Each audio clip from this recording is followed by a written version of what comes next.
네, 역대급 강풍을 몰고 온 제9호 태풍 마이삭이 휩쓸고 간 경남 지역은 곳곳에서 피해가 속출했습니다. 도내 피해 상황은 어떤지 취재 기자와 자세히 짚어봅니다. 네, 표영민 기자 스튜디오에 나와 있습니다. 네, 표 기자, 현재까지 확인된 피해 상황 정리해 주실까요? 예, 앞서 보신 것처럼 경남에서는 태풍 마이삭으로 지역의 크고 작은 사고가 발생했습니다. 특히 초속 50m에 가까운 강한 바람이 불면서 피해가 특히 컸습니다. 통영 일대 같은 경우에는 1일 최대 풍속이 초속 46.6m에 달했고, 거제도 초속 38.7m, 김해도 31m의 강한 바람이 불었습니다. 네. 바람과 함께 많은 비도 내렸는데요. 경남의 평균 강수량이 142.2mm였습니다. 양산 같은 경우에는 최고 190mm가 넘는 폭우가 쏟아졌고, 함안과 남해군에서도 180mm가 넘는 비가 내렸습니다. 강한 비바람으로 인해 도내 곳곳에서 주택 외벽이 무너지거나 건물 간판이 떨어지는 등 피해가 속출했습니다.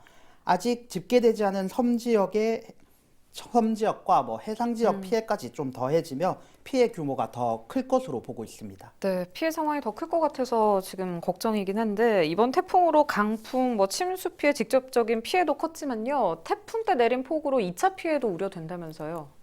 예, 태풍으로 인해 이제 경남 남해안에는 최고 300mm의 비가 내렸습니다. 남해안 지역 같은 경우에는 많은 비가 내리면서 홍학과 미더덕 등 페류 양식어가가 직격탄을 맞을 예정인데요.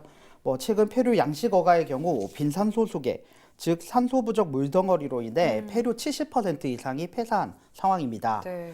빈산소 수계가 발생하는 이유를 한번 조금 짚어드리면 바로 육지에서 유입되는 민물 때문입니다. 민물 같은 경우에 바다의 염도를 낮춰 이제 발생하는 밀도 차이로 인해서 바닷속에서 경계층이 생기면서 폐류들이 폐사하게 되는데요. 이번 태풍으로 또다시 육지에 많은 비가 내림으로써 폐류 양식장이 완전히 초토화될 위기에 처했습니다. 이로 인해서 양식 어민들 같은 경우에는 좀 시름이 깊어지고 있는 상황입니다. 네, 그래도 그나마 다행인 게 이번 태풍 경로를 예측했던 게 정확해서 피해를 조금 더 줄일 수 있지 않았나 이런 부분이 있는데 또 여담으로 이번 경로 예측 경쟁에서 우리나라 기상청이 일본 기상청을 누르고 판정승을 거뒀다고요. 예, 태풍 마이삭을 두고 이제 한일 기상청의 이제 예측이 처음부터 엇갈렸습니다. 기상청 같은 경우에는 태풍이 이제 제주도 동쪽 해상을 지나서 부산으로 상륙해 영남 지방을 강통할 것으로 이제 전망을 했는데 일본 기상청의 경우는 그보다 서쪽으로 좀 치우쳐서 전남 남해안 쪽으로 상륙해 한반도 중심을 관통할 것으로 좀 내다봤습니다.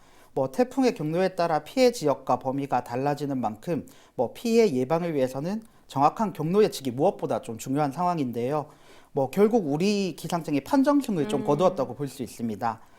기상청은 예상보다 좀 일찍 태풍이 경남 남해안으로 상륙하기는 했지만 이동 경로가 거의 일치했다고 볼 수 있습니다. 네.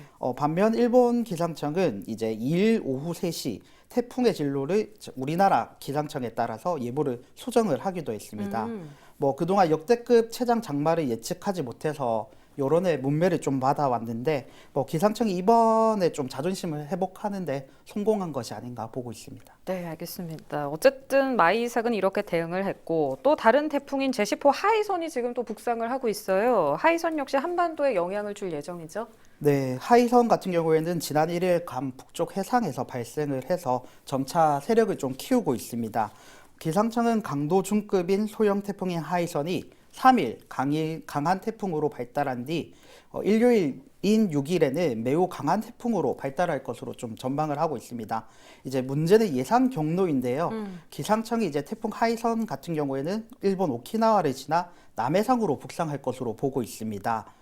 이제 기상청 같은 경우에는 다음 주 월요일에는 통영으로 태풍이 상륙한 뒤 한반도를 관통할 것으로 전망했는데요. 네. 이미 태풍 마이삭으로 피해가 좀 많이 발생한 경남과 경북 지방이 다시 태풍의 영향권에 들 예정입니다.